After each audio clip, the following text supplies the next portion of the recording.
Should he stay or should he go? That's the question we're asking tonight about LaMelo Ball on CSL. And speaking of go, start your engine! We're weeks away from Daytona. We're breaking down all that went down last season in NASCAR. It was full go at Charlotte with Penny Hardaway and Memphis in town. Hurts on the right, he might go! And Philly isn't going to the Super Bowl just yet, but they're a step closer. Jalen Hurts, touchdown Philadelphia! So go turn the volume up, but don't go to sleep. Charlotte Sports Live starts now. Yeah, please don't go to sleep. Welcome to this action-packed hour-long edition of Charlotte Sports Live. Along with that man right there, Gabe McDonald, I'm Mike Lacett. So happy that you are hanging with us tonight. We have a lot of good stuff coming your way. Like it. Tonight, we're going to keep you awake. We'll get to the Panthers and a bunch of college football. But first, some scores had to be settled. It's the rematch between the Hornets and the Celtics. Boston got better Charlotte last night at Spectrum Center. That's the same place where this one went down. And early on, it looked like the result would be identical. End of the first, Jason Tatum. Woohoo! He's a good player. The buzzer. He's pretty good. He had 13 in the quarter. Celtics up 14 after one. Hornets, though, had an ace in the hole. His name is Brandon Miller. He was back for the first time since the opener. The second quarter, wicked step-back move. Wicked, that's what they say in Boston. He finished at 16, but it was not his best shooting night. Just 3 of 9 from deep, 6 of 18 from the floor. Good news is he appeared injury-free. Also, fortunately for Charlotte, LaMelo Ball was there to pick up the slack. Fourth quarter, he hits a humongous 3. That cut the Boston lead to 7, but once again, the comeback was denied. Tatum, too good, too fast, too strong. He had 29 points in 34 minutes. Celtics do it to the Hornets again. They win this one 113-103. Our job of tightening the screws. All right, so after finishing strong his rookie season, most everybody thought Ike Ekwuana's trajectory was onward and upward. Turns out most everyone was wrong. The sophomore slump hit the Charlotte native hard. Now, however, he's looking to hit back even harder. Heck, he certainly had a season to forget last year, giving up 11 sacks. Granted, he wasn't the only one on the line that struggled, but to his credit, he is taking responsibility. And he's vowing a season like that will not happen again. Got to learn from those mistakes. On night, Taj Gibson played in his 1,000th game. It felt like Charlotte lost for the 1,000th time. Folks, it has been a long season, but right now on Charlotte Sports Live, we are in the home stretch. Hello and welcome to CSL. Thank you so much for being here, along with Gabe McDonald. I'm Mike Lacett. We're just two anchors who have seen a lot of bad basketball this year. All right, speaking of LaMelo, it is time for a new segment that we are calling The Ruling on the Field, and this is how it is going to work. Gabe and Casey are teaming up. The question here is, should the Hornets trade LaMelo Ball? They're going to say no. Joey, he's going to say yes. I'm going to be the judge. That's why I have the hammer here. I was very surprised. We started to hear inklings of Tijon Salon becoming a Charlotte Hornet around, 5 o'clock tonight, and little by little that stuff started to creep up more and more. However, Donovan Clingan was still on the clock, and from what I had heard, that was the guy that was sort of the wild card in all this.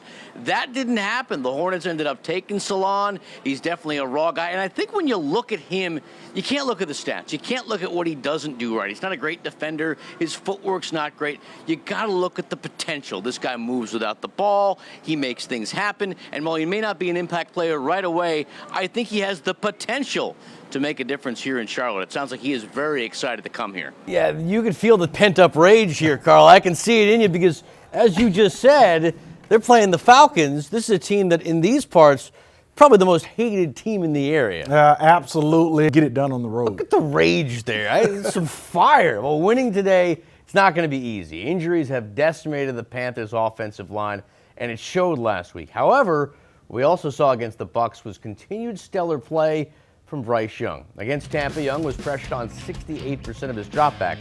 That, by the way, was the most for any quarterback in an NFL game this season.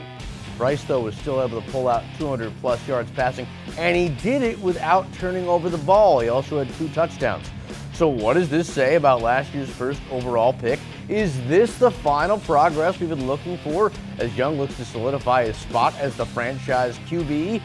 Young won't say. However, he does believe the team is headed in the right direction.